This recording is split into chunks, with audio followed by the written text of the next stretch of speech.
Hi guys, welcome to yet another episode of the UT Arena podcast. I'm Deva Panushali and I'll be the host for the day. I'll introduce you guys to the panelists. We have Suraj, who is the content manager of the UT Arena. We have Vidit and Suyo, who are part of the website team of the UT Arena. The agenda for today's podcast is: do Manchester United have a title winning squad? Uh, Suraj, I'll start with you. Do you think that United have a title winning squad? Can they win Premier League with this squad? In my opinion, I think if you look at our squad, I think this is one of the best squads we have had since Alex Ferguson left.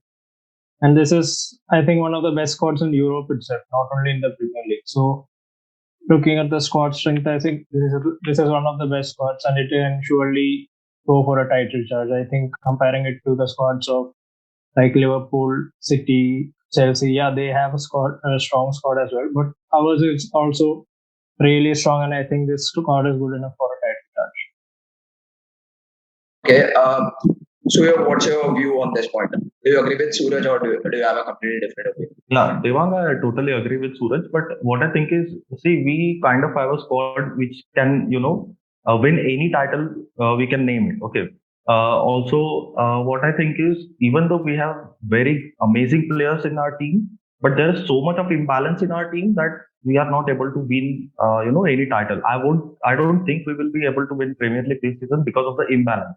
But keeping that aside, our squad is excellent. It's it's so amazing that after the Fergie era, I think this is the best squad we ever had. When you're talking about the imbalance in the squad, can you please elaborate your point about the imbalance in the squad?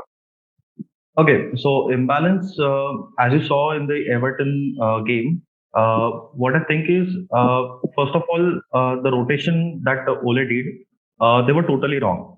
See, there are decisions, there are some things which Ole doesn't need to be blamed about, but yesterday's the squad and the mistakes that happened were totally because of Ole, and he needs to own it. The imbalance thing is, first of all, I don't think Ronaldo should have been benched. The whole and sole reason is he gave you 5 goals in 5 matches, right? So if you need more goals, you need to go to him.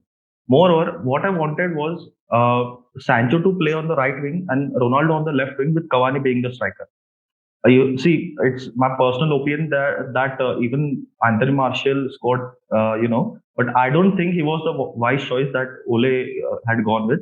So yeah, the imbalance being, I don't know that. There are so much problems in United that team is not playing with cohesion.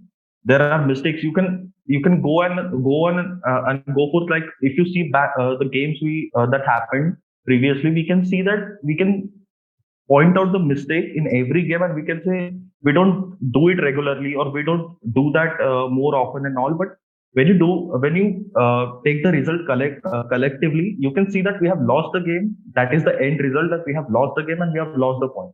And it doesn't matter what happened at the end of the day, the results matter. We are in the results business.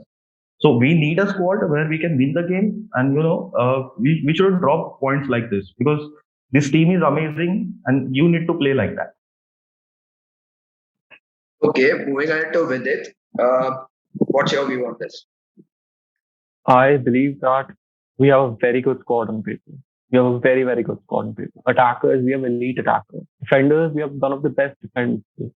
Rafael Varane, Harry Maguire, you name it, all right. Aaron Wan-Bissaka has provided such amazing defensive shutouts, and even Luke Shaw's improved like defensively last season. But you see, for me personally, that's my, as a midfielder myself, my view lies over here that the midfield can win you or lose you games. And right now, it's drawing us and losing us games. All right. Biggest reason is, as Suyog mentioned, an imbalance. We have amazing attacking midfielders. You look at Bruno, he can create anything out of nothing. You look at last match's goal, all right. All it took was one pass. He plucked it out of there beautifully, set it up for Martial, he finished it. All right. He's done that countless times. You look at Paul Pogba, 7 assists already this season, balling out of his mind. Already, you look at Scott McTominay last season against Leeds. If you give him a box-to-box role and allow him to go forward and take his stride, he will score. Already, he's proved that time and again. However, the missing defensive piece of the number 6 possession is what is keeping us from a title. Alright, last match, Everton match, Fred Fred concedes a free kick instead of trying to like take the ball away. Alright, stops that transition at source, and we don't concede that goal. It's a different match altogether. All right, we're not blaming Sancho for missing. We're not blaming us for taking our chance. He doesn't commit that chance. All right, now it's the blame is being shifted to Luke Shaw, Victor Lindelof for not covering, some other person's chance. The thing is, the squad on paper is amazing. All right, you have one of the best players to ever play the game, Cristiano Ronaldo, leading the line. How do you not win this? How do you not win trophies with the squad? Is all down to the tactics, right? That's my take on it. The squad on paper, amazing. The depth on paper, amazing. However, if you can't use it wisely to the players' strength, like Graham Potter is doing, he may not have the best squad in the world, but he's using the squad and the tactics to his players' strength. That is something which is setting him apart. Yeah, that's my take on it. Okay. I completely agree with you guys. Like as Suraj said, that this is the best squad we have had since Sir Alex Ferguson. This is the best squad probably in Europe right now. If not, this is one of the best squad, if not the best. This squad looks very good on paper, but I feel that we are missing it in the midfield area. You have good defenders. You have one of the best defense in the world right now, or probably one of the best defense that most major teams have had. You have one of the most promising, and even the attacking lineup that we have right now is a good blend of experience and promising talents like Sancho and Greenwood, and experience of players like Ronaldo and Cavani. Rashford, Martial have had enough experience to get some goals. I don't really consider them as talents. They have enough experience to change the game. They have done that many times. But if you look at the midfield, we don't have, as you said very rightly, that we don't have that number 6 position. We have good attacking midfielders. We have Jesse Lingard, who is in great form. Not even mentioning Bruno Fernandes and Paul Pogba, who have done it time and time again. Bruno, as we all know, has had the quickest 50 goal involvements in the Premier League. He's been really good for us since joining. He has saved us many times. He's the reason we were in top 3 last season. He's probably the reason we were in the UEL final last season. And the main thing is that he never gets tired of anything. He'll give his all throughout the game. But if you look at the defensive position, Fred, in my opinion, is not a good defensive midfielder. If you look at the Brazil squad, the Copa America that Brazil played this season, Fred was not playing the defensive midfielder role. Fabinho was playing the defensive midfielder role. And you look at the numbers Fred had. He had pretty good numbers. He had good passing. He carried the ball pretty well. The main thing which Fred is known for, to stop counter attack. But he needs a back by a good defensive midfielder. Probably like Matic, but Matic can't play week in, week out. He can't play twice a week. So midfield is what I feel is missing in our squad, and might be the sole reason we might not win. I don't count us as title winners as of now.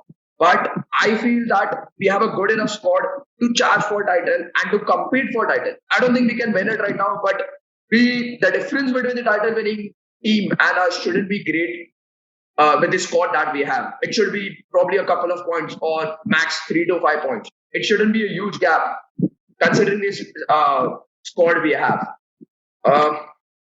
So we have had a lot of debate on the midfield situation. What's your take on the midfield situation? What midfield partnership do you think is the best? And see, let's be practical. We can't play Matic every week, so we need to be practical on that point. But yeah, I would like to hear your take on the midfield.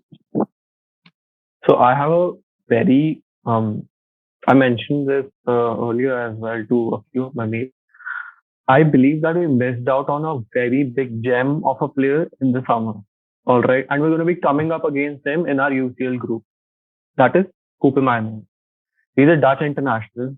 He played for AZ Alkmaar, and he is probably one of the best defensive midfielders I have personally seen. I used to watch the Dutch league, AZ Alkmaar matches just to see him. All right. He's basically Matic, but much younger. He's 23 years old right now, and he moved to Atlanta this summer. And not for a very big team. If we had grabbed him in the summer, we could have played the 4-3-3 with two advanced eight, that is Bruno and Pogba, and we could have been very comfortable because Cooper Miners progresses the ball very well. All right, he can play through the line, he can play through the long passes, and he can even shield the midfield, which is what Matic provides to us. Now, as you said, what we can work with right now. Personally, I believe that the answer to our solutions is Donny van de Beek. Donny van de Beek is a footballing gem from Ajax, right? And Ajax, for those who know, comes from the philosophy of total football. The players in the academies are made to try out each and every position in the whatever is possible to them, all right? Whatever is at their disposal, they're made to try out and play in each and every single position, all right? So you know for sure one person who could play in number 6 or a number 8 could be Donny van de Beek. He roams the midfield, that is for sure. But he never shies away from a tackle, all right? He moves the ball through the lines. He can link the midfield, the defense, and the attack. All right, he's somebody who could be a missing key. Now you pair him with a destroyer such as Matic. You pair him with a tackler such as Fred. All right, he's an intelligent footballer. What we lack is footballing intelligence in our play. All right, a lot of times if you look at the midfield, we have pockets of spaces that are not being occupied. What Donny van de Beek does is occupy those spaces and give you a better option. Draw players down. All right, a lot of these were instances that whenever he plays, all right, Leicester game last season where we lost, we were bowed out of the competition. I think it was the FA Cup, if I remember correctly. In that competition, when Mason Greenwood scored, all Donny van de Beek did was one single dummy. But honestly, not a lot of footballers have the intelligence to do that. That is in the attacking point of time. In the defensive point of time, his contribution is very, like, he goes in every single tackle. He takes the ball. He's press resistant. Biggest thing. All right. He can't. You don't take the ball off of him very easily. That's the biggest thing we have. If we put Donny van de Beek next to a decent defensive midfielder, I think we have a solution, or at least we have a working solution for now. Okay. So adding to that point, Suyo, yes, Van de Beek is a talented player, but again, Van de Beek will need a defensive midfielder. So what's your take on the ideal midfield partnership with or without Donny van de Beek? See, Vidit made an amazing point with Donny van de Beek, and I pretty much agree with him because Ajax, Johan Cruyff Academy, right? They develop their player such that they need to play every position, and then they find out where they excel at, right? So Donny has done that, and he have been grown to the academy, and we have seen in UCL what he have done. They managed to play semi-final, and Donny van de Beek was very crucial in that team, in that system, right? So Donny van de Beek needs to play every day, in every week, for Manchester United, because see, it's very simple. Matic can't play week in, week out, okay, but we need someone who can destroy when we need a destroyer when we are playing Donny van de Beek. But the thing is, only destroyer right now we have with us is Fred, and you know how much mistakes he makes.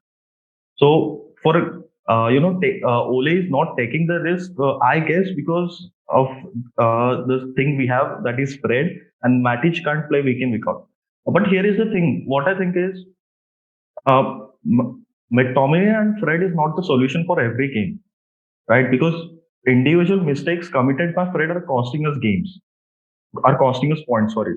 So what I think is, yeah, this is very cliche that attack wins you games, but defense wins you titles. It is very cliche, but very truly, I can justify it by saying, see, when you have a good defense, what you can do it when you're losing some time, when you're drawing some time with a team, right? So when you have a good defense, you can see United going, when they are down, they're attacking and giving us the goal. Somewhere down the line, it is going to stop. We are not going to, come back from every game when we are 1-0 down and we are going to score 2-1 like that. It's not going to happen in every game. What we can do is, if we have a good defense, if we are, losing, we can draw, or if we are drawing with, some team, we can win the game. So that will, what will happen if we, if we are up our defense game, and for that, I think Fred and McTominay are the only solution for the defense right now. See, I can't give the perfect answer because rightly so, our manager also doesn't have the perfect answer right now. What I think is, if Ronaldo, see, it's very nice that Ronaldo was available and we grabbed him. It needs to be done because he is the best ever player who has played the game. But what I think is, when Donny Van de Beek wanted to go to Everton, we should have left him because anyway he's not playing. We should have let him go to Everton, and we should have bought a defensive midfielder. Just like Vidit said, the midfielder he mentioned, I don't know much about him, but Kobe Miners. yeah, I'm sorry, I don't know much about him, but we could have gone for, Ruben Neves. He was not that, highly priced. So instead of keeping Donny Van de Beek and just keeping him on bench doesn't make sense. We should have let him I have go a to point Everton to and that. we should have bought him. I genuinely Uh, think that talking about a transfer window does not make any sense right now because we are over it. We can't really do much about it. We have a huge season ahead of us. We are in a good group in Champions League. True. We are in a good True. position in the league. We have FA Cup, which can be probably the only trophy we might have our hands on. I feel we should be talking about the midfield situation, the ideal midfield, or what can improve our midfield with the current players that we have. We can even include the academy players, but is that really a situation? Is that really a solution? Talking I about totally transfer have. window is probably nothing. That's something that we can do. There's not FIFA. We can't simulate stuff. We need to be practical and be within the time. We can't talk about past. So yeah, moving ahead, I feel that the midfield problem should be solved with the team that we have right now. Suraj, what's your take on that?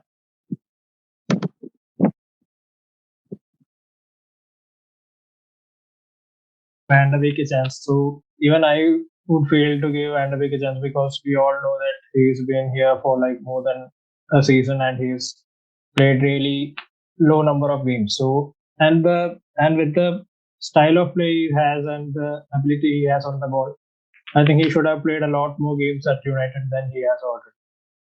The main issue I think is nobody has an issue if Van de Beek doesn't play if we have a really good player playing in our midfield. But when we look at our starting lineup, we have players like Fred and McTominay playing in our midfield, who are obviously not good enough. So when we look at that line, we obviously feel that Van de Beek should get a shot because when we didn't have Diego Dalot on the right back position, we were fine with Van Bissaka. Nobody was complaining about Van Bissaka being an issue. But since Diego Dalot is an option this year, everyone's making it an issue. Like even one bad game for Van Bissaka is a big issue now, and Dalot needs a run of games ahead of Van Bissaka now.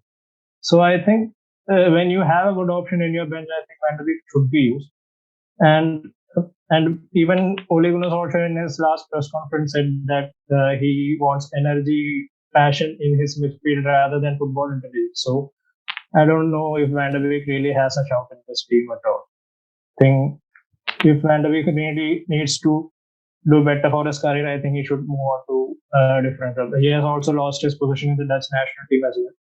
So I don't know. I don't think that Van de Beek has a future in this United team. I would love to. You had a point. Yeah. I have a major thing to talk about over here. That is, Van de Beek is somebody who's hungry to prove himself. All right. And that hunger has been missing from our midfield. All right. We've been losing second balls. We've not been winning the midfield battle. McTominay in the Villarreal match. All right. Sorry, not in the Villarreal match, but the match before where he started with Pogba and Bruno in the midfield, I think. I might be mistaken, pardon me. But in that match, when Pogba doesn't have the discipline to cover for him, McTominay doesn't have the defensive intelligence to cover the thing. This season, both our fullbacks are playing higher up the pitch. If you look at our average positions from where we started pressing or where we've been playing, we've moved ahead, and that is partially due to Rafael Varane. Another reason is that our fullbacks are pushing higher too. Already in each and every game, this is visible. Like, but the thing is, when our fullbacks push high and their wing is vulnerable, the defensive midfielder's position or role is to cover that wing, all right, to disrupt it, to make them go back or to make them recycle possession or do something and let the fullback come to its place. Matic does that extremely well. He forms a three at the back when we are building up or whenever we're defending in transition. He disrupts the transition. Best thing about him is his experience, right? He's passing on that experience to the players, and the players that can play that position, I believe, is Fred.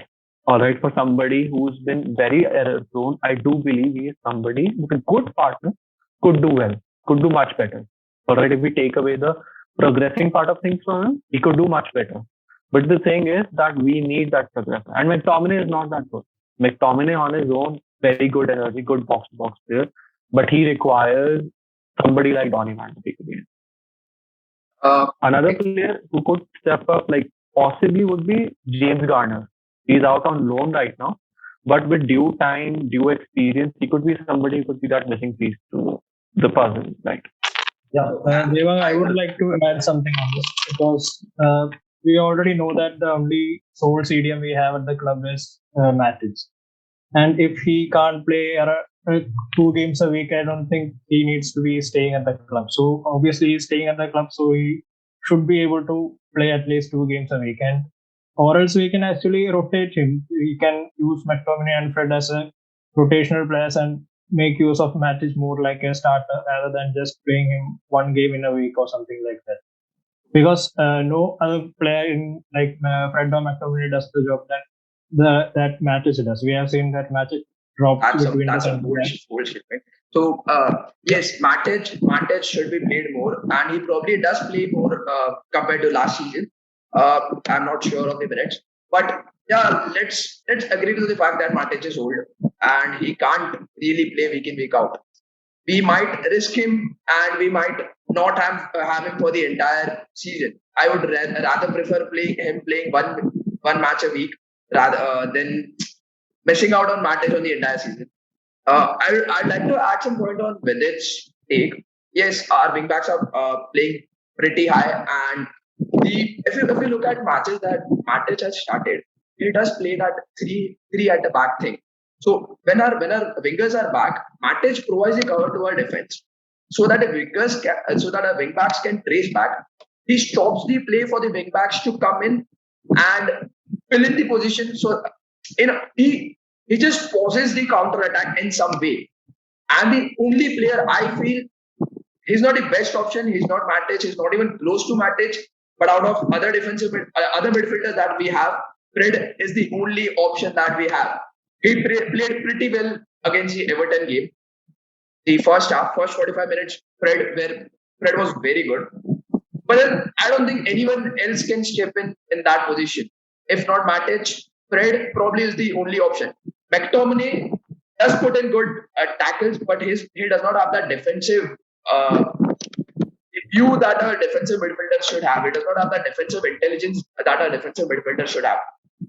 His positioning as a defensive midfielder is not that good. The only good option or the only option that we have after Matic is Fred, in my opinion, and which is why Ole plays him regularly. And he only gets out when Matic comes in. So yeah, the 2 CDM option of players who probably can play in the CDM are Matic and Fred. Garner obviously is a good player. Garner, Levitt are some good names, but they are too young to play in the senior squad yet. We have seen Ole bringing in players when they are ready. Ole has done it very well. Ole did that to Greenwood. He is doing that to Elanga. And he also did it to Soda. Now, after Ole came in, our youth squad probably has improved in some way. They have been given the minutes when deserved. Also, the loan spell that they are getting is a talking point. Previously we did not see this transition from the the thing is that the under 18s and under 21s are way different than the first team squad, and loan spells are needed for them to develop. And we have seen players going out frequently on loan under Ole. So yeah, that is something Ole deserves a credit for. But coming back to the midfield problem, I don't think we have an option apart from Fred. I would surely love to No. hear a take from someone else. If You know what I someone has a what I think is, yeah, Devang, see, it's right that we don't have a proper CDM, but when Matic plays, he gives the defensive solidity to us. He takes the ball along with him and then, breaks the line and does the passing thing. And, the game is progressed from defense to attack. Right. So what I think is when Ole is trying to play in midfield, he should go with Pogba and McTominay. And then, when the game is the team we are playing against are more attacking, all right. And when we have teams who are low block teams which defends most of the time and just presses on the counter attack, we need to play Fred and McTominay, and after the halftime we need to substitute Fred to Matic, so that if depending on the score we can substitute Fred to Matic. So Ole needs two pair for midfield to play against different type of team. So if they are low block team, Ole should go with Fred and McTominay. If they are more attacking team, we should go with Pogba and Matic, or maybe Fred or McTominay. That's my take on it. Probably have a Something that different we did. opinion on that thing. I feel that if there's an attacking team, if we are playing against Big Six, Ole should go with Fred and McTominay, because they would provide the cover that is needed for But then where will you the play attacking Pogba? game. Pogba and But when you have Rafael McTominay Varane in your don't- team, do you really need a shield?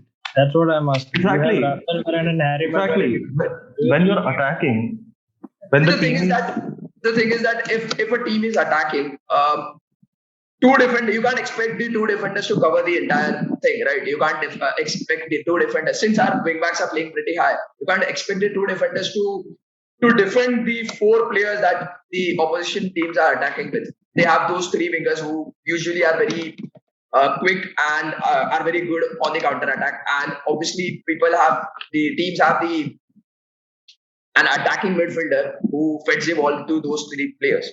I don't think you can expect two players to have to cover it for again. It's a clear 2v3 or 2v4 Yeah. position, and you can't expect them to defend, right? We have seen that Fair this enough. season. Ole did try to play us up pretty high, and probably the points that we have received in last 4 to 5 games, credit goes to David Daya. He has been exceptional. He's probably the reason we have achieved those 1-0 lead, 1-0 win or 1-1 draws. We could have easily been defeated against Villarreal. We could have lost against Wolves. We could have considered more against Villarreal, or even Everton did not have any significant chance apart from the goal. But yeah, Daya is the reason that we survived. But I don't think we can expect Maguire and Victor Lindelof, Maguire and Varane, or Victor Lindelof and Varane as of now to cover. Yeah, but Devang, I have a question to you. Tell me, when Rashford is going to come out of the injury and he's going to play, obviously he's going to play on the left wing. So, are you going to bench Pogba? Where will you play Pogba? That's a talking point. Here's the But thing. then Here's the thing, Deva. When you look at the stats of Bruno Fernandes is more of an auxiliary striker. He doesn't see in the Everton game. He was not more of a attacking 10. Okay, he was more in the box and he was attacking. He was going for the goals rather than creating. That's what my take is on that Everton game. But see, when you have best creating midfielder, that is Pogba, is one of the best in the world. Why do you want to bench him? See, what I think is, true, we don't have a CDM with us, but if we play Pogba and Fred can't play together, because in the last game when Pogba and Fred together, Pogba was literally telling Fred to where should his position be, right? So when you play Pogba and Matic together, it can be a good thing. But it depends on the opposition, what kind of play they are going to come up with. I did mention about Pogba in the last podcast. I am of the view that Pogba shouldn't be playing at the left wing, because we have good wingers that can play on left wing. We have Ronaldo who can play on left wing. We have Rashford, we have Sancho, we have Martial who can play on left wing. And all these players, Martial, Rashford and Sancho, can probably play on either wing. But Martial and Rashford are good players that can play on left wing. Pogba should be playing in the centre mid position, and that would solve the career problem or the progressing problem that we were talking about. Exactly. Pogba, yeah, that is what my view is on Pogba. Suraj, what's your take on? But Yeah, sure. I would also really love to see Pogba in the midfield only. I really don't think for the future, I don't think Pogba should be playing in the left wing because obviously with Rashford coming back, he will have to play Pogba in the midfield. So I would have loved to see him play in the midfield itself from the start of the season because now he has to again change his position and get used. I know that Pogba is a brilliant midfielder and he is used to the centre mid position, but I think if we would have used him from the beginning itself with a Fred or Matic or someone next to him, I think it would have been better off. Now he has to be dropped back to the centre mid position again, and Rashford has to be allocated back because this is his last season. This is his last season with this contract, and if he doesn't play really well and if he doesn't feel comfortable in this squad, I don't think he's gonna extend his contract.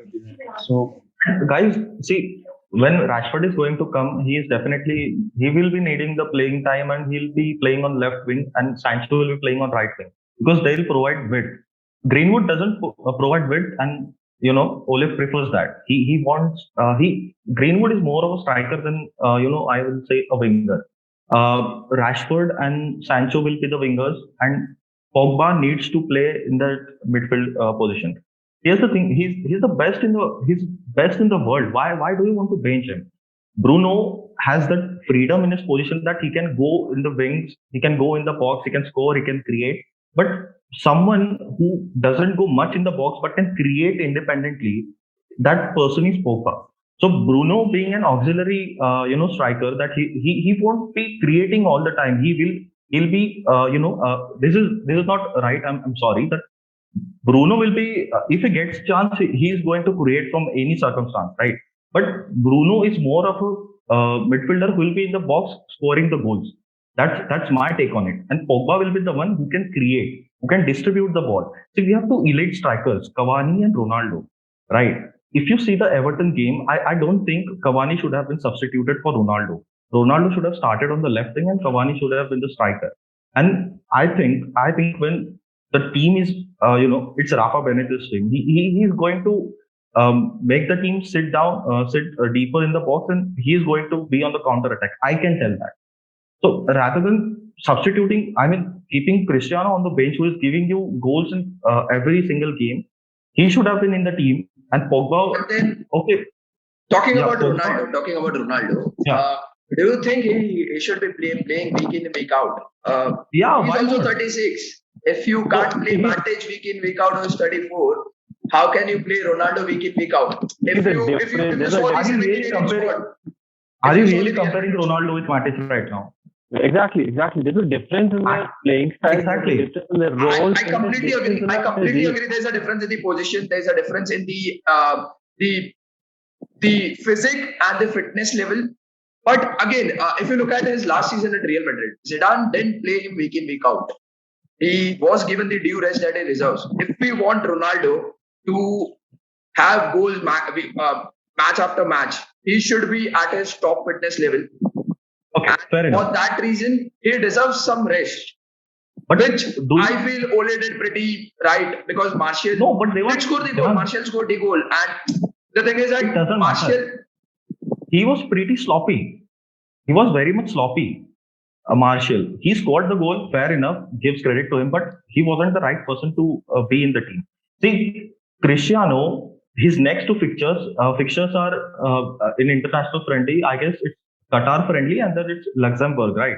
So it's sure win. Why did Ole need to rest Ronaldo? Cavani should have been the striker and he should have been left wing. We would have created more. We would have win the game against Everton. It was we lost 2 points for some stupid reason. It shouldn't have been like that.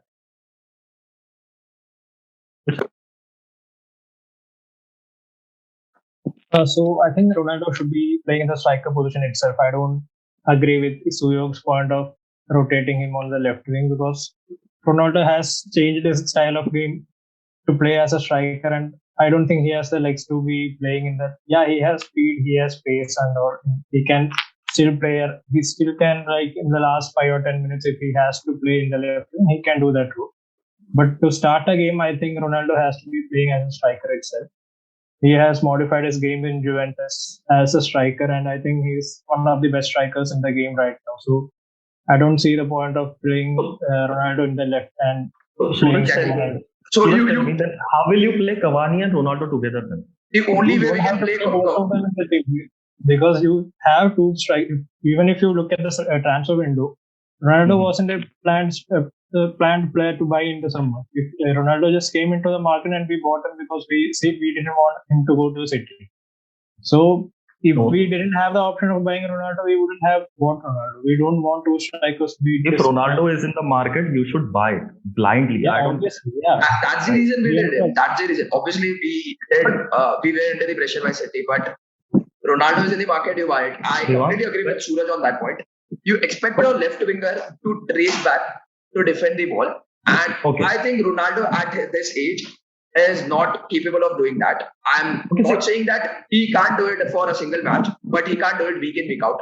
And the main But- reason you can't play Ronaldo at left wing because he's the best poacher, he's the best striker in the world right now. You won't find a poacher like Ronaldo. His movements Fair are enough. elite. He used to play at left wing at United, but he has changed his game drastically at Real Madrid. He has evolved enough. himself as a number 9. He used to play with he used to play as an inverted or a second striker at Real Madrid. I feel that Ronaldo Deva? is way more capable of as a striker and Devang, he is a complete striker.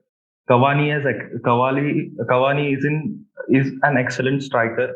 Okay, fair enough. But when you have those mid-table teams who are going to sit deeper and they are not going to attack you more and more, I don't think the way United played with Everton, just passing the ball from here and there rather than penetrating the deep blocks or doing anything which is getting clear to the goal.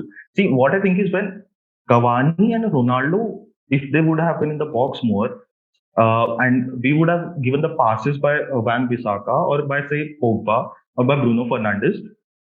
Yeah, the defenders of Everton are so tall, we can't compete against them. Fair enough. Aerially, I'm saying. Being okay, Ronaldo is very good in air, but Ronaldo and Cavani Yeah, they are the best. yeah, fair enough. But Yerry Mina and the other defender, they can give tough. That is a tough situation to be in. Okay, but we didn't have that creativity where we can, why a mid-table team go with the deeper block, because it is easy to defend, it is easy to play, but the team like United who needs to compete for the championship, they don't have to go for the draw. We have to go for the win. And how will we go for the win? By penetrating the defense, by throwing in the crosses, right? If we have two elite strikers for that, we can do that. By Ronaldo can be in the outside the box, and then Shaw cuts him in, or Shaw provides him width and crosses with that. Ronaldo can go in, Cavani can go in, Bruno can go in, and we can be more dangerous for the goal. That's what I think. That's See, I have a very completely different take from that. I want to tell you something. If you look at our game, what we always do is we take the ball out to the wing. Yeah. All right. We always do Right. that. We take a ball out to the wings, and for a team that takes a ball out to the wings, we really suck at providing the crosses that are needed. All right. Honestly, like if you look at our wing play, Shaw, Van Bissaka has improved miles from where he came. However, Van Bissaka is not the best crosser in the world. If we had somebody like Trent Alexander-Arnold in our team, and we had Ronaldo and Cavani, and we were playing wing play, it would make sense. But for somebody who excels, our center attacking midfield excels at keeping the ball, making short passes, and you look at most of our. I'll give you a list of goals and tell me where did they come from. All right. The Everton goal, where did it come from? The pass came to the center of the pitch, center attacking midfield position, and then it was laid out to the left, and that is where the shot came from. All right. The Leeds game. Okay, you look at the Bruno Fernandes goal. The run was made to the center of the pitch. Paul Pogba took the ball in the center of the pitch. All right. The Mason Greenwood goal against Leeds. All right, what did we do? Paul Pogba threaded a ball through the center of the pitch. That is an area we excel at. But however, whenever we get the ball, we tend to take it out to the wings. Then we take a shot or we take a cross and it gets deflected. We go out for a corner and then repeat. Then All right, the reason, if that is the situation, I agree when the team we are playing against are more of low block teams, why aren't we penetrating it? Why aren't we getting it more I creative from the completely, I midfield? completely disagree with that point. If you look at the first half against Everton, we did have good chances. We did progress the ball pretty well. Yes, we Yeah, lacked fair in enough. the First half was finishing. Yes, excellent. Okay. exactly. That is what Vidit is pointing out.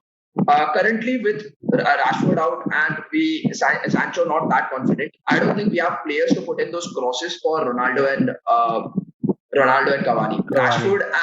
Rashford and Sancho are probably the best players in our squad who can put in those crosses. Obviously, Pogba and Bruno I are really that. think Rashford puts in crosses for a striker. Bro, I you haven't seen look him at also. last He can. season. He has improved. He didn't do that. He can. used to play as I think if you compare Rashford and Greenwood among being who is the better winger, I think Greenwood is a better winger than Rashford. I think going forward as a striker, I think Rashford is No. I haven't seen that. Completely disagree. Completely I'm not disagree. sure about the numbers, but if you look at the chances created by Rashford last season, Did you see a cross from Greenwood again? I think it was in the Villarreal. Rafael Varane cross in the Everton game. Okay. No. The game against Villarreal, I think it was against Villarreal or something. I really remember. I don't think Greenwood played in the Villarreal game.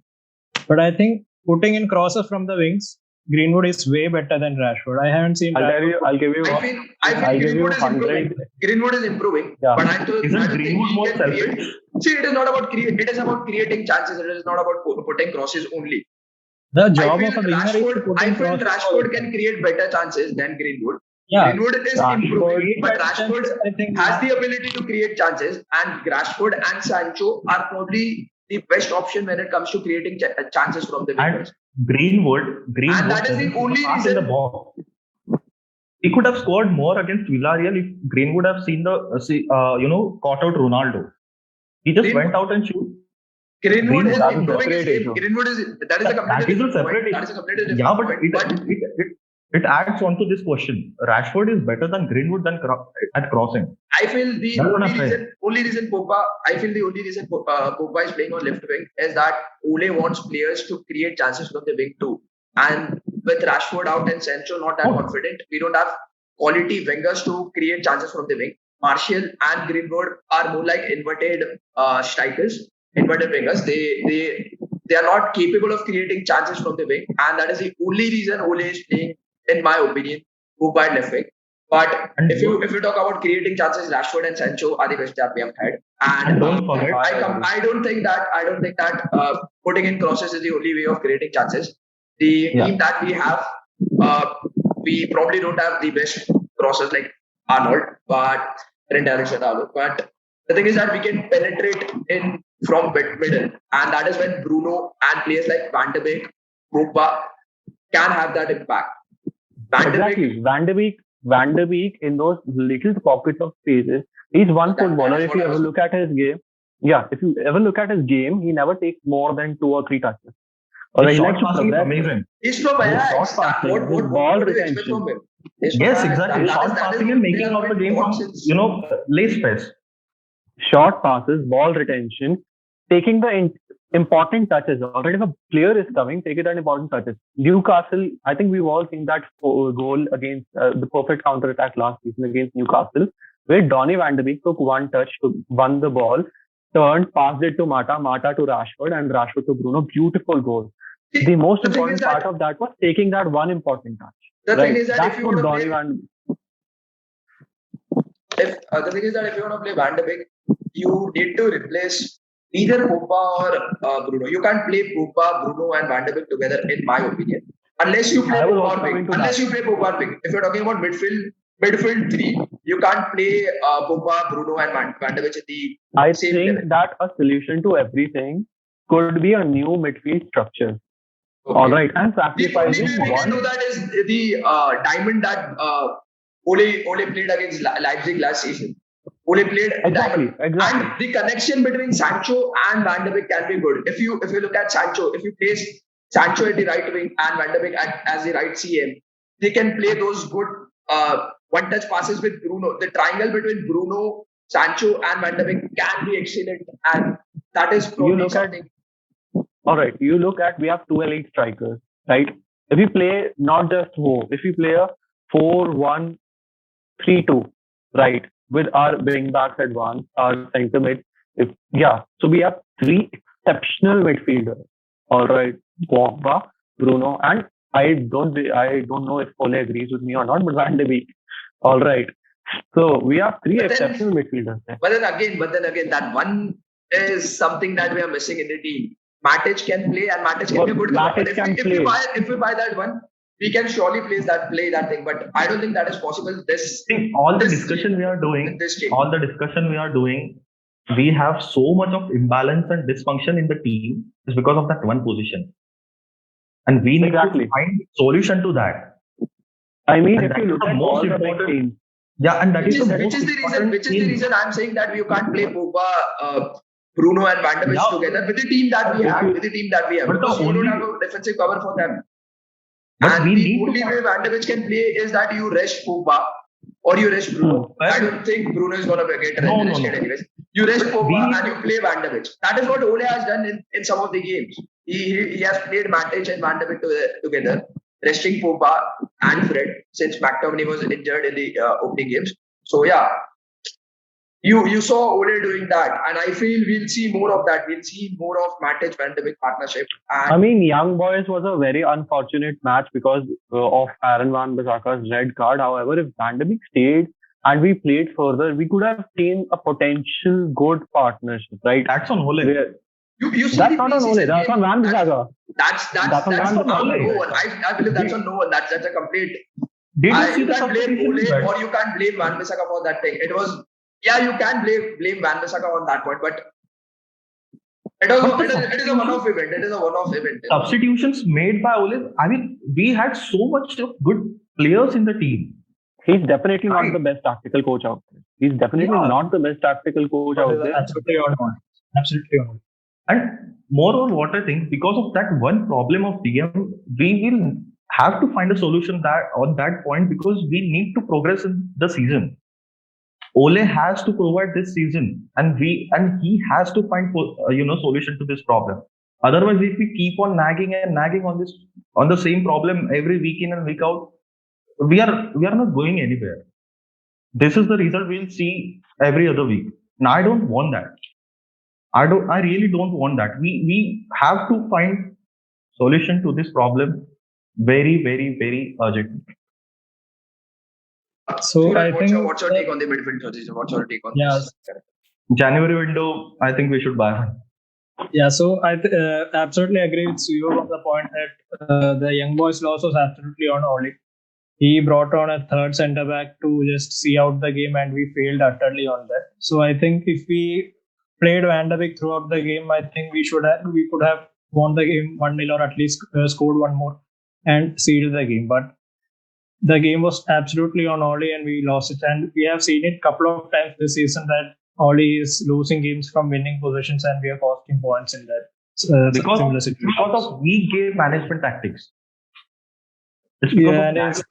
his subs, he has increased. They have started to put in subs more frequently, but they have also been like just for the sake of Think putting about in the subs. Villarreal game instead of- I don't want. I really don't want that we should start What saying about the West that Ham? Ole needs to What go. about the I West don't Ham want game? that. If you're talking about in-game tactics and the substitution, what about the West Ham game?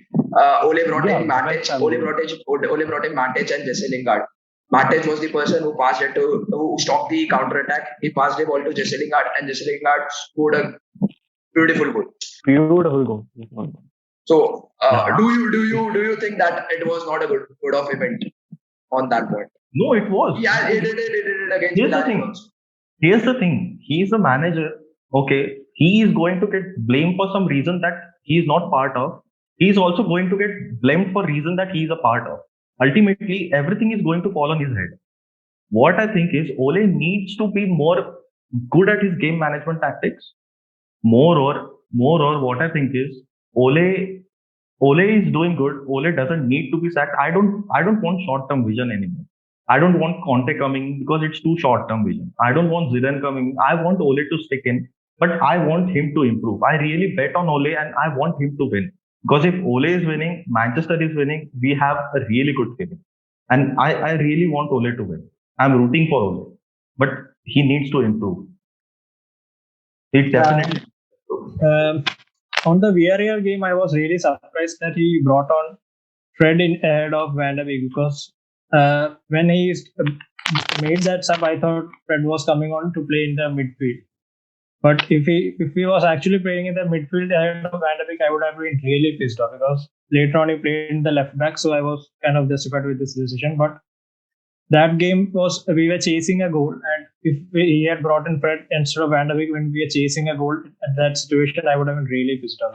And Ole's game management is really an issue. I am really concerned with that, and I agree with Suyog that we have to be sticking with the manager right now, and the new manager right now will take a different project and he will rebuild his team the way he wants. Bringing in a new So I manager does think- not make any sense. Conte is Yeah, a completely I different believe that manager. too. Conte is a completely different manager. He is a defensive-minded manager just like Mourinho. And the team that we have is not suitable for that. You don't have that. Again, we coming back to the defensive midfielder and everything. But I don't think Conte is the one that suits in for this. The club is not a defensive club. We Yeah. are born, we attack. Conte is We look not at the man for stories. Manchester United. Yeah. Conte is never the Yeah, man for that. Talking about Zidane, do Yeah. you think Zidane will be would be able to cope up with the Glazers as good as Ole did? Ole has brought in some changes at the club, right from the top to the bottom. I'm not talking about the team. I mentioned about the youth team. I didn't mention about other facts. Ole has brought in the change from Murtaugh, on very Eric Ramsey. on very different.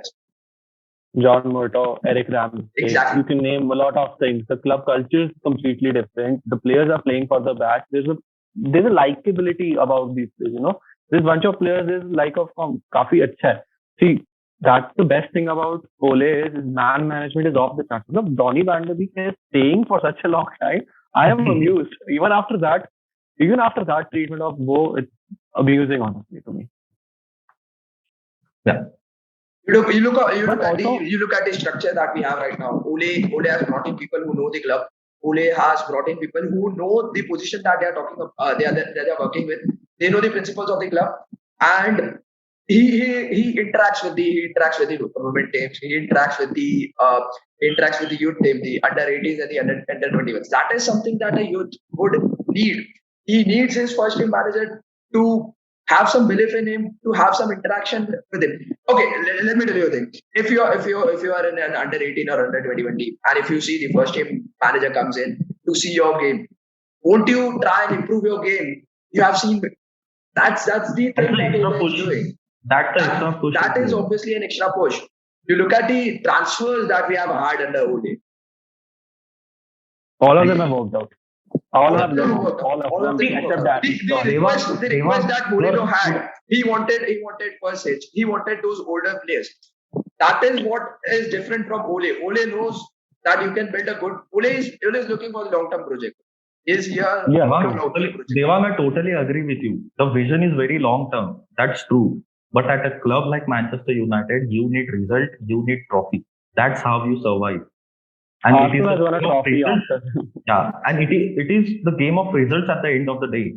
But trophy However is you- must. I completely agree Exactly. with that. But you can't How- say Ole has not brought in results. You can't say Ole has not brought in results. That is the first time. I am rooting for Ole. That's what I'm saying. Ole has done excellent job, but from here on, we need to have some silverware because I don't you agree can see with the the point. feeling. I don't agree with the point that Ole has not brought in results. He is the fully manager post.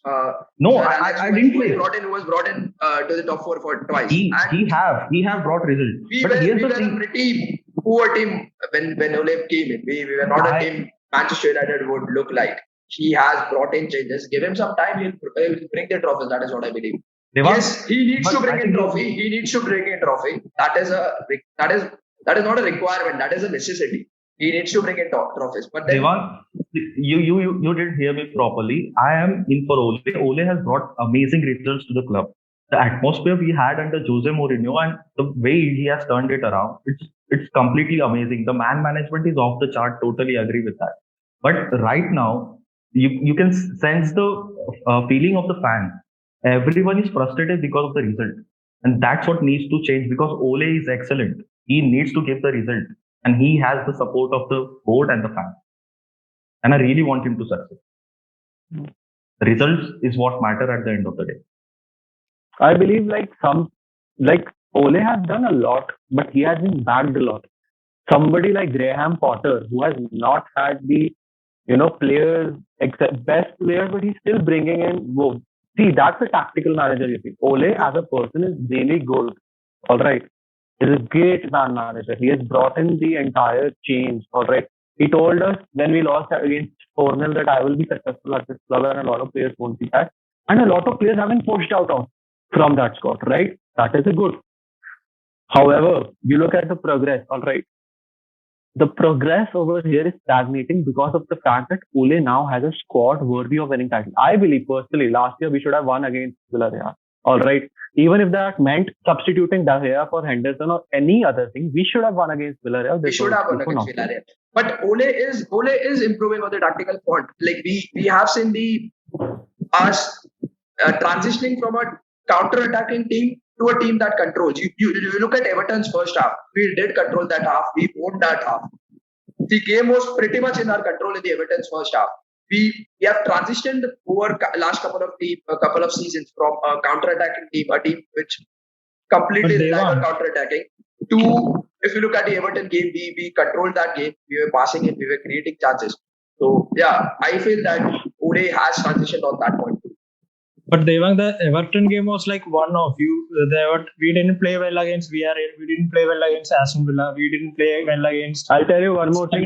Everton game.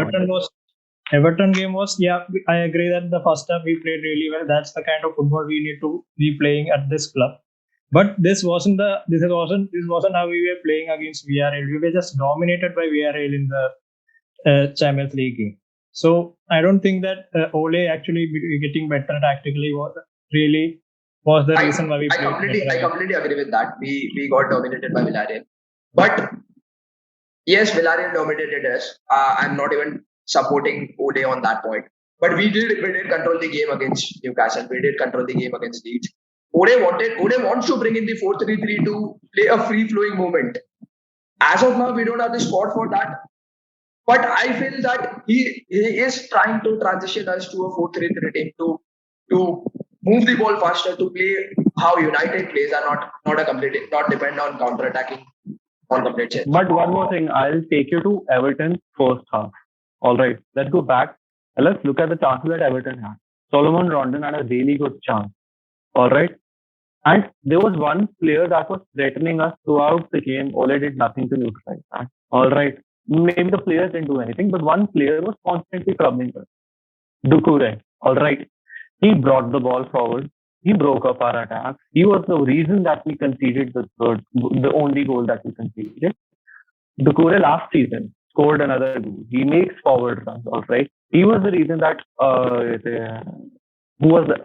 Doucouré was the one, I think, that took that shot that was, I think, saved by or blocked by Lindelof or somebody. But that's the thing, right?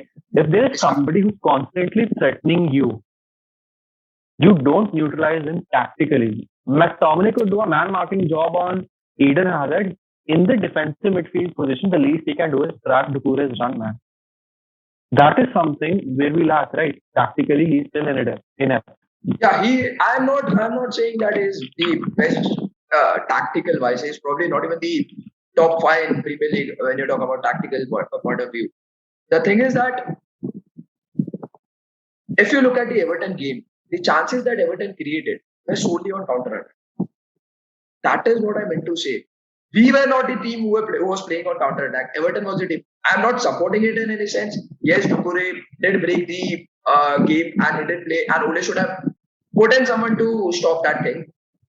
He should have improved that part on in game, and that is where Ole deserves to be criticized, and he needs to improve on that part. But again, that Ole is not the one who needs to be sacked. He shouldn't be sacked at any point. Again, Devang, I'll tell you one thing. For somebody who is really good at a counter-attacking setup, all right, somebody who knows how to counter-attack very well, why aren't we able to stop those counter attacks. If we're good at doing them ourselves, why can't we like work on stopping that? And one more thing, I think the whole reason why we can complain about Ole or why we can complain about anything is finally we have a squad, right? Finally, we are spoiled for options. All right, we can say, yeah, Martial didn't play well or Sancho didn't play well. We should put in Greenwood there, or we should put in Rashford there, or we should put in Elanga there. All right, there's a reason now. We have a squad depth. On paper, the squad is stacked. All right, and if used properly, it will bring us back because these players are playing for the bat and for the go. And honestly, that is why rotation is now necessary. You look at the way Isn't Ole rotating? Ole is rotating. Wrong way. However, I want to tell you something. Like, let's take a case of a team such as Real Madrid 2017-18, right? That team had an A team and a B team, all right? And both teams had such good cohesion that when they needed to play the Champions League team, they could rest their A team. Like, they could rest their A team, and the B team was still blowing teams away in the league. That is how they got their league double. Suraj, do And you the think Champions that League. we have a B team that Real Madrid had? We don't even need Real Madrid B team. But do you think that we have a strong of a B team? Compare it with City, compare it with Chelsea. Do we have that strong of B team? When you look at, Suraj, I would like to read.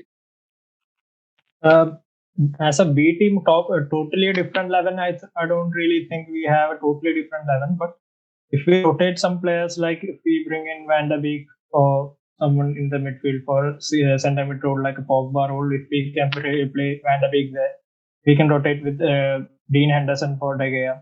So we surely have a great bunch of great squad. So we can surely rotate the squad for like cup games and such like that. So I totally agree with its point. We can surely be rotating our squad more and Then be using isn't it Ole as a- rotating it already? Ole has changed. He has not completely changed the lineup except for the game that we lost, and you saw the result. But he has been rotating the team as and when possible. He did play Matic and Van de Beek instead of McFred at many games, except for this week's game. He did rest Ronaldo, which I feel was needed. He did have a good combination of Ronaldo and Cavani. He's using Ronaldo and Cavani properly. He probably is not using Martial and Van de Beek completely because those are the only two players which I feel are not used as much. He's using Jesse Lingard very well. I See, I'll think tell you even one thing about Sure. Very good. as somebody who's like who's really passionate about this club and has studied football to an extent, I realize that you don't have. See, we have our weaknesses, right? If you look at our fullbacks, Bro, if you look at our, एक second, एक second, recording stop कर तेरे mic में बहुत I mean, if you look at our squad right now, all right, we are spoiled for options. We have options at everywhere, all right, and that is why we need to rotate. But how we need to rotate there has to be a proper structure to it. Suppose there's an A team and a B team, and the B team plays together, then the B team will form a cohesion together, right? The A team will form a cohesion together. Luke Shaw and Rashford have been playing together consistently. They formed a partnership, all right. Rafael Varane and Harry Maguire will be playing consistently. They will form a partnership. Similarly, we need players to be playing together, right? We have a very, very good rejuvenated goalkeeper right now. That is David. He's back to his best, I believe, this Touchwood. All right, because he had been plagued with errors. He had been plagued with underconfidence, and all that came when Cristiano Ronaldo scored a hat-trick against him 2018 World Cup, right? And now that he's joined the team, I think he's broken the curse with him. All right, we can see evidently there's a different man between the goals. All right, his passing has improved. Even if there was an error, Aston Villa, when he gifted the ball to Ollie Watkins, he made up for it immediately, right? And then again, you have a hungry young goalkeeper, Dean Henderson, who was great at commanding the box, good at coming out and picking up, and he can be a good understudy to De Gea in his final twilight years. As soon as De Gea moves on from our club, we have somebody who can step in if Dean Henderson stays. All right. Then again, coming to our defense, we have a stacked defense. We have 4 first choice quality international centre backs: Lindelof, Sweden captain; Rafael Varane, France national; Harry Maguire, England national; Eric Bailly, Ivory Coast national; Phil Jones, who's played there, is a good reserve option, not the best, of course, but he's somebody who had been plagued with injury and underconfidence issues. With somebody, Ole, who's as good as a man manager he is, I believe there will be a role for Phil Jones to play when and time comes. And then again, we have Ted and Mengi, we have Axel Tuanzebe out on loan. So we have an array of centre back options. Coming to our wing backs, that is a position that worries me, honestly. We have Luke Shaw and Aaron Wan-Bissaka who can defend, who can attack. Then we have Diogo Dalot and we have Alex Telles. All right. Alex Telles, great goal, Villarreal. Kudos. However, if you look the game before that West Ham Carabao Cup, we lost. Why? Because Alex Telles got done too easily by Fredericks. All right. You look at Diogo Dalot, Danjuma had him on. It was like he was ice skating. All right, all the match. That is something that I completely agree with you on that point. Ellis and Dalot are two attacking-minded defenders, wing backs, and they don't really defend that well. But if you look at the Villarreal game, I would give credit to Telles. He did improve from the West Ham game. He was not the best defensively, but okay. So coming to my question, do you think that Telles and Dalot, if given minutes, can improve on their defensive game and can form a formidable partnership on the wing backs? Last season, I think so. Yeah, they last can. season, go ahead. Yeah, Telles can improve massively on defensive. When he came, when it was his first game in this season, he came from injury, right? And definitely after coming from injury, you can't just accept the best performance out of any player, right? So what I think is, given time and given the situation, like, don't give us too much pressure, but credit to Telles, he played excellent against Villarreal and stepped up when he needed. But slowly and in a good what I think, cup games or low pressure games, if they get minutes under them, they can really thrive. Yeah, again, Alex Telles, first game against West Ham, misplacing passes or trying to cross the ball or switching the play when it's not necessary. Right, there are three players in front of you. You can retain the ball, recycle it, get to that position again. That's one thing. He's a very good crosser of the ball. He has a rocket of a left foot. He showed that against Villarreal. All right. However, his defensive point of view will only improve when and if he's given minutes. Diogo Dalot, similarly, he is, I believe, a maverick of a player. He's somewhat of a Balotelli that we have on our hands. Right. There's the potential there. All right. There's a lot of potential. There's a room to grow. However, if he's given the minutes and if he has the right attitude, only then will he succeed. We have two amazing right backs for the next 10 years if Diogo Dalot can realize his potential. That is my say. One thing I would like to add about Dalot is that because last year we saw that Wan-Bissaka was playing single-handedly. We really didn't have any right back backup. Nobody had an issue with Wan-Bissaka, but Dalot really had one of the worst performances by a fullback against Villarreal. I have to say that. He was just on toast by Danjuma. I have to say that. But that performance didn't really get a lot of harsh comments by anyone because everyone's going against Wan-Bissaka and everyone want to push Diogo Dalot to the number one spot. I don't know why. But Wan-Bissaka has been really better this season, but nobody's pointing that out. Wan-Bissaka has really massively improved this season, but just taking out that young boy's red card, I think Wan-Bissaka has been top this season. I believe that if Diogo Dalot is played against low blocks, or even if necessary deployed as a right wing back or a right winger, he's amazing. Like PSG game that we won 3-1 at Parc des Princes, that was one game where he played forward. He was the one who won us the penalty. All right. So Diogo Dalot has that attacking thing. His defensive side of things will improve. Obviously, he's playing with Wan-Bissaka, who's one of the best defenders in the country, right? And that too at right back. So he will improve, of course. He's good cover at left and right back. But all that matters right now is, will Diogo Dalot realize his potential? That is my question. That comes for the future, right? But right now we have a good squad defense. That is. And also, Dalot's been praised a lot about his crossing as well. I didn't see a single cross in that Villarreal game that was perfect for Ronaldo or Cavani when he came on. Again, similarly as Telles came back from an injury, Dalot hadn't played a full game. The game before Young Boys, he was Dalot still played some cameo roles in the Premier League games or something like that. Telles came back from an injury and it was his first game against West Ham.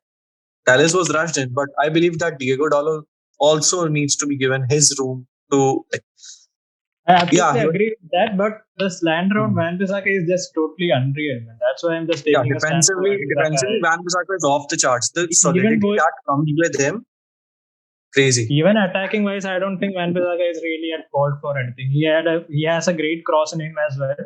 Comparing it with Dalot, I don't think Van Bissaka's cross is really bad or Even in the anything. I think Van Bissaka, Everton game, yeah, Van Bissaka is I obviously think our first choice. Van Bissaka is obviously our first choice right back.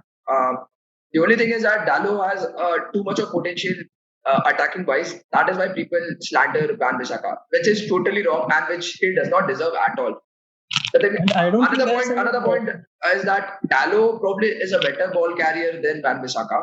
He can carry the ball way better than Van Bissaka. But I don't blame Van Bissaka on that point. Van Bissaka has improved a lot on his attacking front. If you see what kind of player he was at Crystal Palace, he was simply a 1v1 defender. But he has learned to put in. He has improved his game. He is putting in good crosses. If you look at the cross to Marshall during the Everton game, it should have been a goal. It would have been a goal if it was Cavani or Ronaldo in his play.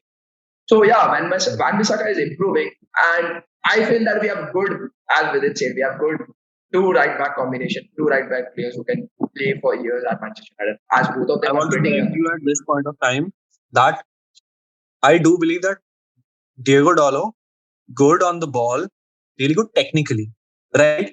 Van Bissaka has somewhat is, I believe, a better dribbler in these situations. Like he gets out of tight spaces very well. Like even his past, he's not that bad. People slander him for the way he runs or anything like that, but he's honestly good. He gets out of that. He's effective, right?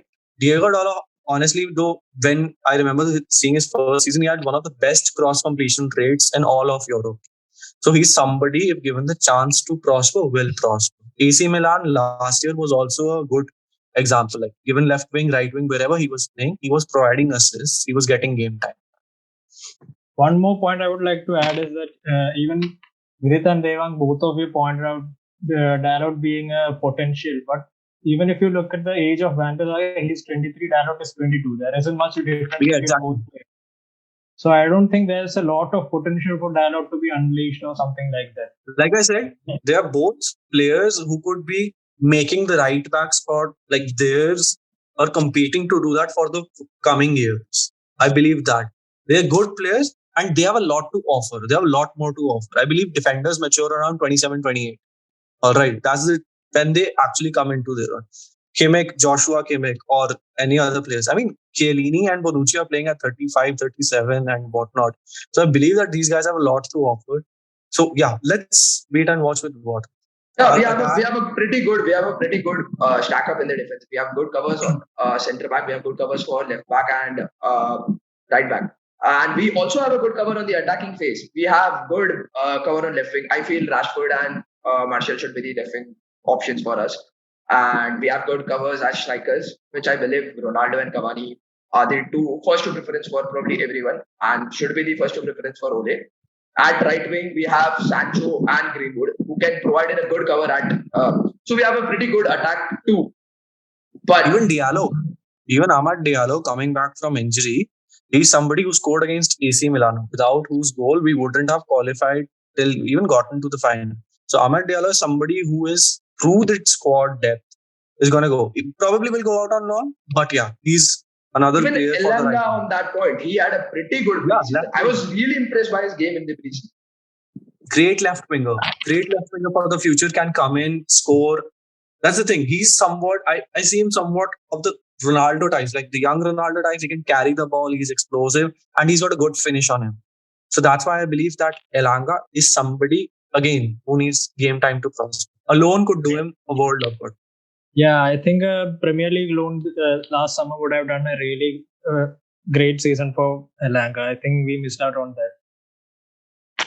Okay, guys. And also on the attacking front, I think Rashford will clearly come onto the left wing, and Pogba will have to drop to the centre mid, and Rashford and Martial will be rotated in the left wing position. Right side will be Greenwood and Sancho. But with the current form that Greenwood is right now, I don't think Greenwood is really droppable at the moment.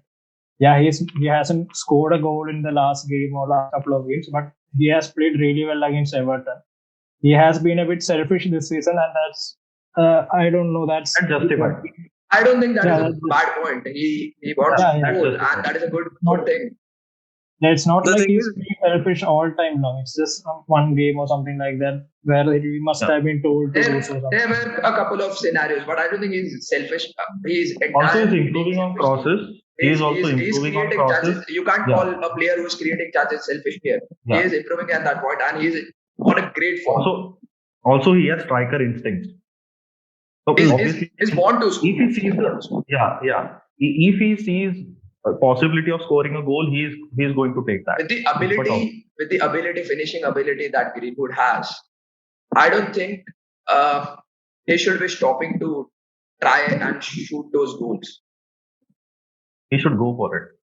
I mean, Of- Greenwood for me is in the elite youngsters category, right? I mean, everybody agrees. He's in the golden boy nominee right now. What I believe is Greenwood needs to take a leaf out of Rashford. Because Rashford was very much like Greenwood. If you remember a game against Celta Vigo in the 2017 Europa winning campaign, Rashford was very selfish, took out a lot of chances, missed a lot. All right, but at the end of the day, when he matured his game to an overall level, he's now a good goal scorer. He's not a good creator. He's a very good dribbler. Greenwood is following the same path, just a little bit better decision making, and we have a real player on our hands. We already have a real player on our hands. He's going we to need- improve. Exactly. He's going to More improve. game Over the time. time, he's going to improve. At his age, he's contributing so much to the team. And True. I think from here on, going forward under Cavani, under Ronaldo, he's going to improve, no doubt. It's a scary He's going player. to be- It's honestly a very scary player. Yeah. I don't Yeah, think we need he's Haaland. going to- Yeah, fair Okay, enough. guys. Fair enough with all of this. What I think is, what do you think about upcoming fixtures of United? It's Leicester City, it's Champions League Atalanta, then we have, I guess, Liverpool. I'll just read and out. then we I'll have just read Tottenham. out the upcoming fixtures. After the Yeah. international break, we have Leicester City in the Premier League away. We have Atlanta home. We have Liverpool home, and we have Spurs away. These are the 5 fixtures after the Leicester is international away. break. What's your take on this? Leicester is away, right? Yeah, Leicester is away. Okay, so given our away record, I think we should, just go and win the game. Again, Leicester is not going to be easy. It's definitely not going to be easy the way they are playing. And but I think after this, after Everton and United 1-1, player are going to be motivated. Our player have the mindset from the manager that we have to go in and week out, and we have to perform. We have to win. Some or the other reason that it's happening that we are not able to do that, but somehow I think I have faith in our manager, I have faith in our players that they are going to go there and win Leicester game. Atlanta we should win because we need to go on the top of the table in the group. And against Liverpool, I think it will be 1-1 or it will be draw or we might win. I think. I think this is really going to be a tough run for us. Even after October, if we look at I think till November end, I think we have a really tough set of fixtures. We have Man City. Tough and exciting. We have Man City coming up, Chelsea coming up, but looking at all his record, we actually kind of play better against these top sides rather than mid-table, bottom of the table. That's what I'm saying. Tough but exciting. Exactly. I'm kind of looking forward to those fixtures. I think United might make a really good comeback in the league and top the league after these fixtures. But it's going to be really hard. But I really think they do. What's your take? So I'm gonna say there's a lot of factors that determine our run. All right. First factor, how much pressure is on Ole. The more the pressure, the better we play. Because we've seen that last season, Ole was on the verge of sacking and we pulled out a 3-1 win against Everton. All right, and then we went on a very good run. Right. I believe that what Ole right now needs to do is get the team to play together much better. Right? Like Everton first half. The more consistently we can do that, the more points we pick up. And the setup against all opposition depends, like what lineups we face exactly. So I believe of the 5 fixtures that we should be playing, I believe that a necessary 10 points minimum need to be there because that shows.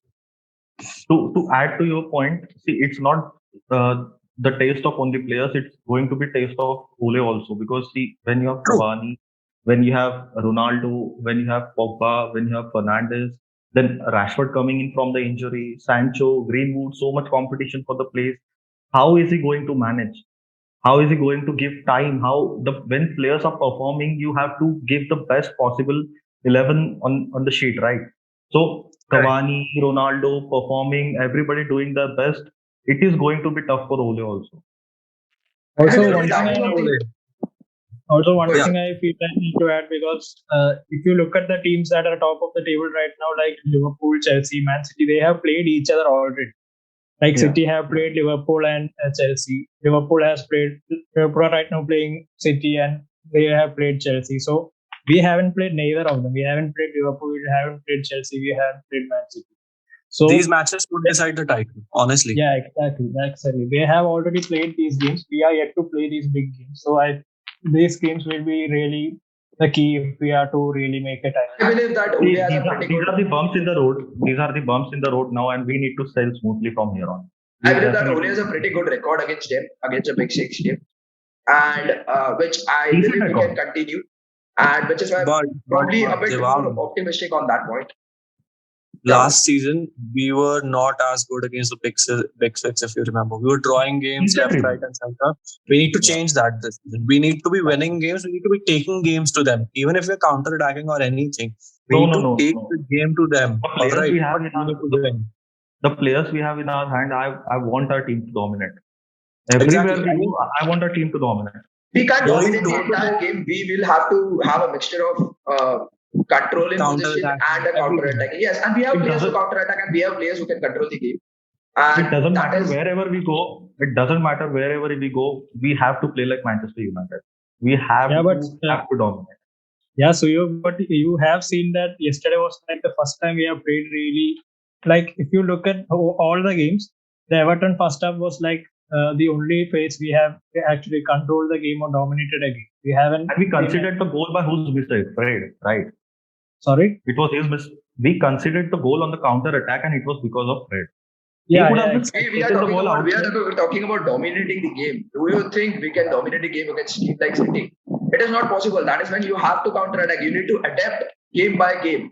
And if we try to dominate a game against City, it would probably create some difficulties for us, and we might lose it just like we did in the Everton game. Everton are not that good on counter attack if you compare it with City. They don't have those kind of players, and that is what might hurt us. So I believe we should go game by game if you're talking about that.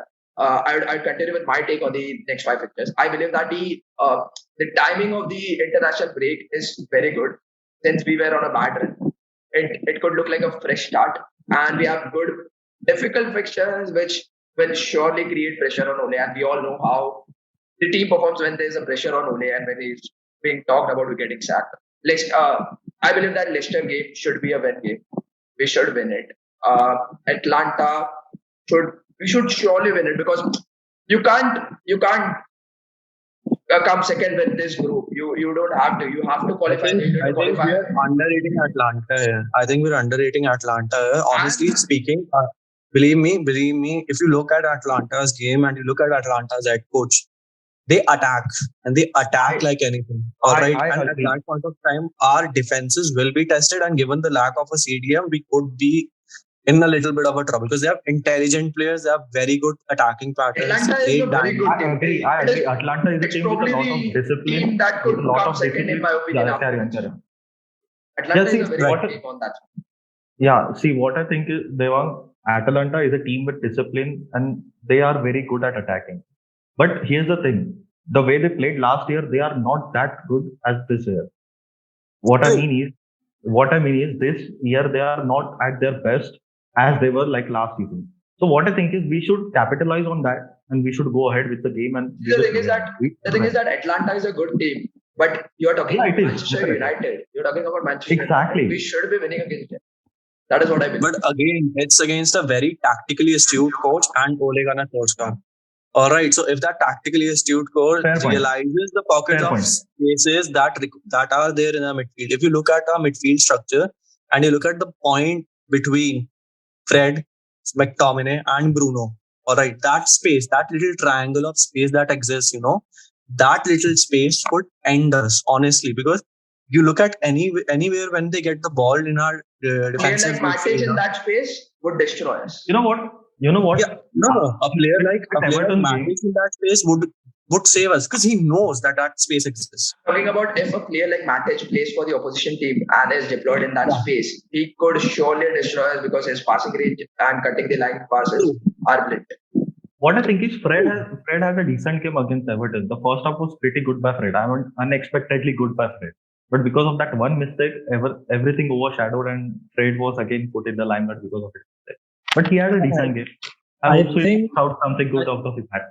I think Fred and Scott McTominay's game yesterday are being a little bit overhyped. Even yesterday, I did see some of the passes of Fred being somewhere else and he being miscontrolling some of the balls. But if you look at it now overall way, he did have a better game, but not really a great game or something like that. It was a good game looking at Fred and Scott McTominay's standards. Yeah, but that's it.